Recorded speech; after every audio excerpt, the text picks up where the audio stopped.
میں نے لائبہ سے کہا تھا۔ وہ میری بات سمجھ گئی، وہ ایک سمجھدار لڑکی تھی۔ وہ میری دلہن کو اپنے ساتھ لے گئی اور وہاں سلا دیا۔ ساری رات مجھے پریشانی سے نیند نہیں آئی کہ کہیں حویلی میں اس بات کی خبر کسی کو ہو گئی تو سب باتیں بنائیں گے۔ لیکن میری بہن لائبہ اب بہت سمجھدار تھی۔ فجر کی اذان ہوتے ہی اسے میرے کمرے میں واپس لے آئی۔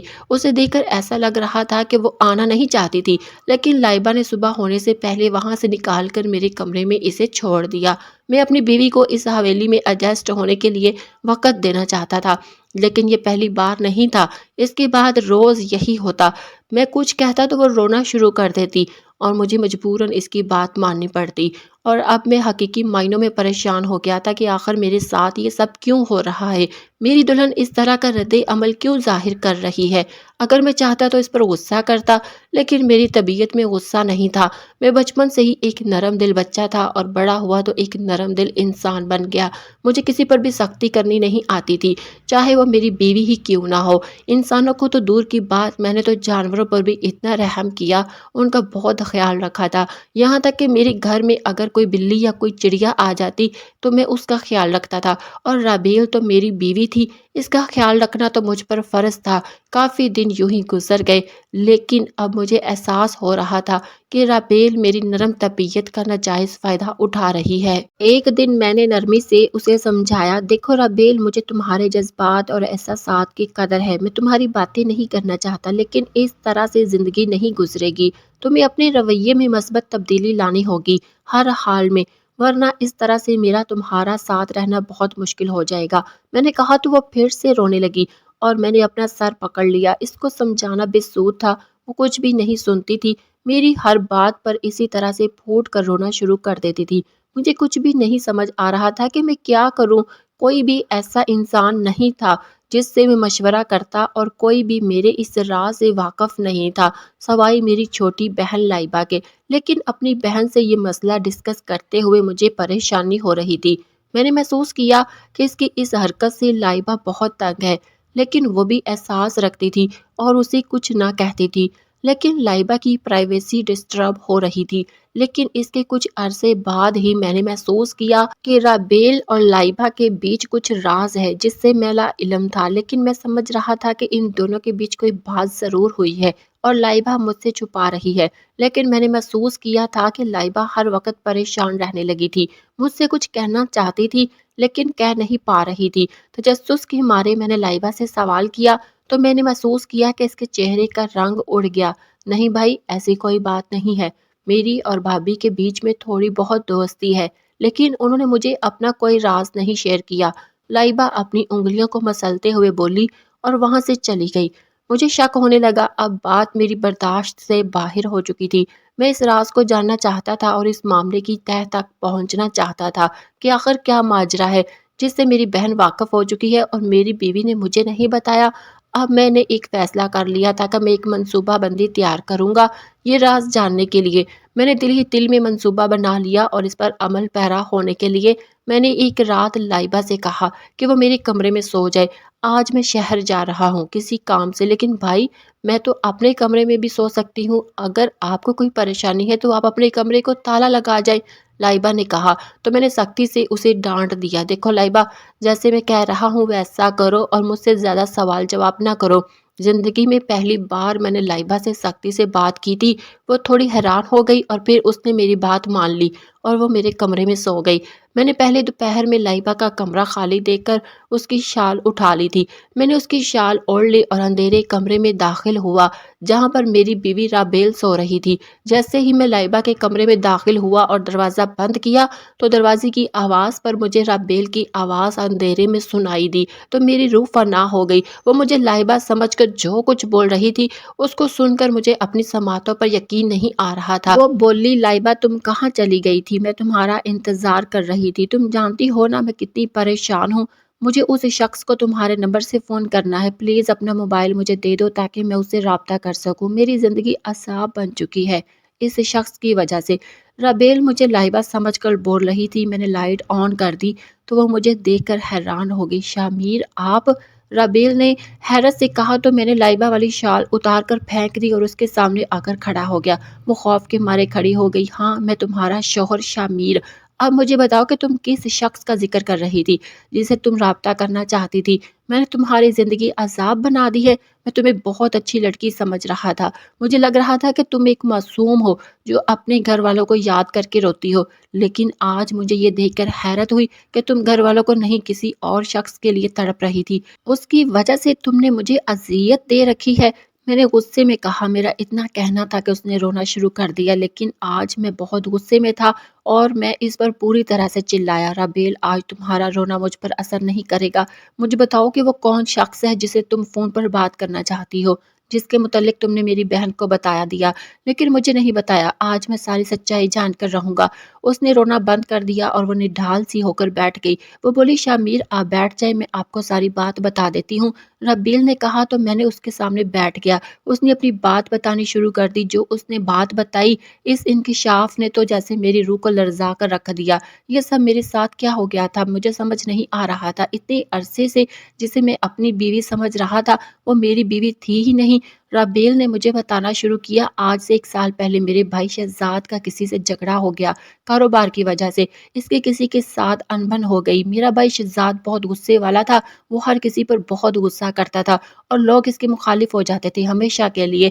ایسے ہی کاروباری معاملات میں اس کا ایک دشمن بن گیا جس کا نام جنید تھا۔ مجھے نہیں معلوم تھا کہ جو میرے بھائی کا دشمن ہے اور دونوں کے مابین بہت بڑا جھگڑا ہو گیا۔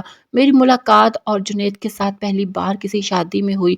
اس نے مجھے دیکھا اور میرا نمبر کسی طرح حاصل کر کے مجھ سے محبت کا اظہار کیا۔ اس نے کہا مجھ سے شادی کرنا چاہتا ہے۔ جنید کی بات سن کر مجھے بڑی خوشی محسوس ہوئی کیونکہ وہ بہت خوش مزاج اور اچھا لڑکا لگ رہا تھا، کافی پیسے والا بھی تھا۔ وہ اپنے والدین کی اکلوتی اولاد تھا، اپنے والد کے بہت بڑے بزنس کا اکلوتا وارث۔ جنید کی باتیں سن کر میں اپنے آپ کو بہت خوش قسمت سمجھنے لگی تھی۔ ہمارا رابطہ فون پر ہونے لگا تھا۔ اس کے بعد ہماری ملاقاتیں باہر ہوٹلوں میں ہونے لگی۔ اس نے مجھ سے شادی کے وعدے کیے اور مجھ سے کہا کہ پہلے ہمیں نکاح کرنا ہوگا، اس کے بعد وہ اپنے والدین کو میرے گھر بھیجے گا اور مجھے رخصت کر کے لے جائے گا۔ میں تو جیسے ہواؤں میں اڑ رہی تھی۔ اس کی بات سن کر میں نے اس کی بات مان لی کیونکہ میں اس پر اندھا اعتماد کرنے لگی تھی۔ ہم دونوں نے خفیہ طریقے سے نکاح کر لیا تھا۔ اس نے مجھ سے بہت سارے وعدے کیے۔ کچھ عرصے بعد میرے لیے آپ کا رشتہ آ گیا، گھر والوں نے قبول کر لیا کیونکہ میری والد حیات نہیں تھی اور میری شادی کی ذمہ داری میری ماں اور میرے بھائی پر تھی۔ میرے گھر سے جانے کے بعد صرف میرا بھائی اور میری ماں رہتے تھے۔ میرے بھائی کو ایک بہت بڑے خاندان سے تعلق جوڑنے کا لالچ تھا، اس کا کاروبار دن دگنی رات چگنی ترقی کرے گا۔ اس رشتے پر وہ سب سے زیادہ خوش تھا، لیکن میرے لیے بات ممکن نہیں تھی کیونکہ میرا تو نکاح ہو چکا تھا۔ میں نے جنید کو مل کر بتایا کہ میں بہت پریشان ہوں، یہ لوگ میری شادی کر رہے ہیں۔ اب 4 دن بعد میری آپ کے ساتھ شادی تھی اور رات کو میں نے جنید کو خبر دی تو اس کے ساتھ بھاگنے کو میں تیار ہو گئی کیونکہ میرے پاس کوئی اور راستہ نہیں تھا۔ میں نے کچھ بھی نہ سوچا سمجھا، میں اس کی محبت میں اندھی ہو چکی تھی۔ میں نے فوراً اپنا سامان باندھا اور راتوں رات اس کی مفادات بننے کے لیے تیار ہو گئی۔ کسی بات کی پرواہ نہیں تھی۔ میں جانتی تھی کہ میرے جانے کے بعد پیچھے گھر میں کہرام برپا ہو جائے گا۔ یہ بھی جانتی تھی کہ میرا بھائی بہت غصے والا ہے، اگر اسے معلوم ہو گیا تو میرا دل نکال دے گا، لیکن میں مطمئن تھی کہ جنید میرے ساتھ ہے، وہ میرا ساتھ دے گا، وہ بہت بڑے باپ کا بیٹا ہے۔ رات کو اپنے گھر سے میں نکل پڑی۔ جنید کی بتائی ہوئی جگہ پر میں پہنچی لیکن وہ نہ آیا۔ میں بار بار اسے فون ملانے لگی تو اس کا نمبر بیزی جا رہا تھا۔ آخر اس نے میرا فون اٹھایا۔ میں نے اسے کہا کہ مجھے لینے آؤ تو اس نے ایک جواب دیا اور کہکا لگایا تو میری روح فنا ہو گئی اور پھر اس نے مجھے ایسی بات بتائی جس کے بعد مجھے کوئی ہوش نہیں رہا۔ اس نے کہا کہ تمہارے بھائی شہزاد نے مجھ سے دشمنی کر کے اچھا نہیں کیا، کاروباری معاملات میں اتنا غصہ کرنے کی ضرورت نہیں تھی، اس نے ساری فیکٹری کے سامنے مجھے بے عزت کر کے رکھ دیا، مجھے گالیاں دی اور میں نے یہ سب تمہارے بھائی سے بدلہ لینے کے لیے کیا ہے۔ یہ کہہ کر اس نے فون کاٹ دیا اور میں خود سے بے گانہ ہو کر وہیں سڑک پر گر گئی۔ جب مجھے ہوش آیا تو میں اپنے گھر میں تھی، سامنے میرا بھائی کھڑا تھا، مجھے دیکھ رہا تھا۔ ان لوگوں کو شاید رات کو ہی میرے گھر چھوڑنے کی خبر مل گئی تھی اور انہوں نے میری تلاش شروع کر دی اور میں اسے سڑک پر بے ہوشی کی حالت میں ملی۔ وہ مجھے گھر لے آیا اور اب میرے ہوش میں آنے کا انتظار کر رہا تھا۔ تمہیں کچھ احساس ہے کہ تمہاری شادی پر میں نے آدھے شہر کو مدعو کیا ہے؟ تمہیں کچھ احساس ہے کہ تم میرے ساتھ کیا کرنے جا رہی تھی؟ میری عزت کا تمہیں کوئی احساس نہیں۔ میں اب کمرے کو تالا لگا رہا ہوں، تمہارا کمرے سے نکلنا بند ہے اور تمہارے کمرے کے آگے میں بیٹھ کر خود پہرا دوں گا۔ اگلی 3 راتوں تک خبردار، اگر اس کمرے سے تم نے باہر قدم نکالا۔ میں اس کی بات سن کر خوف زدہ ہو گئی۔ اس نے مجھ پر ہاتھ نہیں اٹھایا تھا لیکن مجھے دھمکی دی تھی۔ وہ مجھے مار نہیں سکتا تھا کیونکہ میری شادی ہونے والی تھی اور وہ مجھے کسی قسم کا نقصان پہنچانا نہیں چاہتا تھا۔ اپنی عزت بچانے کے لیے اس نے اپنے آپ پر قابو رکھا۔ میرے پاس سچ بتانے کے علاوہ کوئی اور چارہ نہیں تھا۔ میں نے ساری داستان اسے بتا دی۔ وہ ایک بار پھر غصے میں آ گیا اور بولا، میرا سب سے بڑا دشمن ہے اور تم نے اس کے ساتھ نکاح کر لیا اور 3 دن بعد تمہاری شادی ہے، اس کا کیا ہوگا؟ میرا بھائی غصے سے پاگل ہو رہا تھا۔ وہ جنید کے پاس گیا لیکن اس کے گھر جا کر معلوم ہوا جنید تو دبئی چلا گیا ہے۔ یہ سن کر بھائی کی حالت غیر ہو گئی۔ کسی طرح سے اس نے جنید سے دبئی میں رابطہ کیا۔ فون پر اس نے کہا کہ مجھے طلاق دو، لیکن فون پر اس نے صاف انکار کر دیا کہ وہ مجھے طلاق نہیں دے گا۔ اب مسئلہ بہت بڑھ گیا تھا۔ اگر وہ پاکستان میں ہوتا تو کوئی مسئلہ حل کیا جا سکتا تھا، لیکن وہ پاکستان میں نہیں تھا۔ 3 دن بعد ہماری شادی تھی۔ پھر وہ وقت آ گیا جب میرا آپ سے نکاح پڑھوایا جا رہا تھا۔ میرے بھائی نے نکاح نامے کے کاغذات میرے سامنے رکھے اور کہا کہ سائن کرو۔ اس نے ایک ہاتھ میں قلم میرے آگے کیا اور غصے میں میری طرف دیکھ رہا تھا۔ اس کی آنکھوں کو دیکھ کر مجھے احساس ہو گیا کہ وہ انتہائی ذہنی اذیت میں ہے اور اگر اس وقت میں نے نکاح نامے پر سائن نہیں کیے تو واقعی خود کو نقصان پہنچا دے گا، کیونکہ اس کے پاس اب کوئی چارہ نہیں تھا۔ مجبوراً میں نے نکاح نامے میں پھر سائن کر دیے تھے، لیکن یہ نکاح ہوا ہی نہیں تھا کیونکہ نکاح پر نکاح نہیں ہو سکتا اور اب تک جنید نے مجھے طلاق نہیں دی۔ اسی وجہ سے میں لائبہ کے ساتھ سوتی ہوں اور اس سے میں نے ساری حقیقت سے آگاہ کیا اور وہ میری مدد کرے۔ میرے جنید سے رابطہ کرنا چاہتی تھی تاکہ وہ مجھے آزاد کر دے۔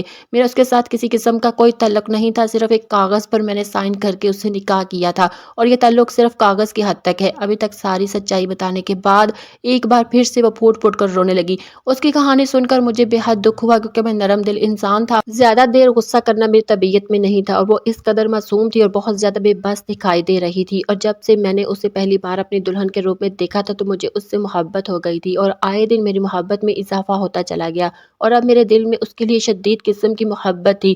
اچھا مجھے یہ بتاؤ کہ تم میرے ساتھ رہنا چاہتی ہو کہ جنید کے ساتھ؟ میں نے دل پر پتھر رکھ کے اسے سوال کیا۔ اس نے میری آنکھوں میں دیکھا۔ کیا آپ مجھے اپنے ساتھ رکھ سکتے ہیں اگر جنید نے مجھے آزاد کر دیا؟ اس نے اتنی امید بھری نظروں سے میری طرف دیکھتے ہوئے سوال کیا تو میں نے اس بات میں سر ہلایا تھا۔ ہاں رابیل، میں تمہیں اتنے دنوں سے اپنی بیوی سمجھ رہا تھا اور تم سے محبت کر بیٹھا۔ تمہارا ساتھ میرے لیے مسرت کا باعث ہوگا۔ میں محبت کے آگے مجبور ہوں۔ اگر مجھے تم سے محبت نہ ہوتی تو میں ایک پل بھی تمہیں اپنے ساتھ اس گھر میں نہیں رکھتا۔ میں نے کہا تو اسے اطمینان ہوا۔ جنید نے مجھے استعمال کیا، میں اس کی شکل بھی نہیں دیکھنا چاہتی ہوں۔ رابیل کی بات سن کر میں خوش ہو گیا۔ میں نے جنید کی تلاش شروع کی اور مجھے جلدی پتہ چل گیا کہ وہ پاکستان آ چکا تھا۔ میں اپنی گارڈز اور ساتھیوں سمیت اس کے پاس گیا، اسے ڈرا دھمکا کر طلاق نامے پر دستخط کروائے۔ ہم لوگ چودھری تھے اور تھوڑا سا دباؤ ڈالنے پر وہ ڈر گیا۔ اس نے طلاق دے دی۔ رابیل کا اس سے ہر قسم کا ازواجی تعلق ٹوٹ گیا، اس لیے رابطے کی کوئی بات ہی نہیں تھی اور میں نے اسے شام رابیل سے نکاح کر لیا۔ آج حویلی میں اور رابیل خوشیاں بھری زندگی گزار رہے ہیں اور ہمارے 2 جڑواں بیٹے بھی ہو چکے ہیں۔ پھر ایک دن رابیل کے بھائی شہزاد آ گئے، معافی مانگنے لگے۔ میں آپ کا بہت شکریہ ادا کرتا ہوں، میری اور رابیل کی عزت آپ نے رکھ لی۔ میں نے اسے دلاسا دیا کہ رابیل میری بھی عزت تھی، بے شک ہمارا نکاح نہیں ہوا تھا لیکن میں نے تو اسے ہمیشہ اپنی بیوی کے روپ میں ہی دیکھا تھا۔ تو ناظرین، یہ تھی آج کی کہانی۔ امید ہے آپ کو آج کی کہانی پسند آئی ہوگی۔ اگلی کہانی تک کے لیے مجھے اجازت دیجیے۔ اللہ حافظ۔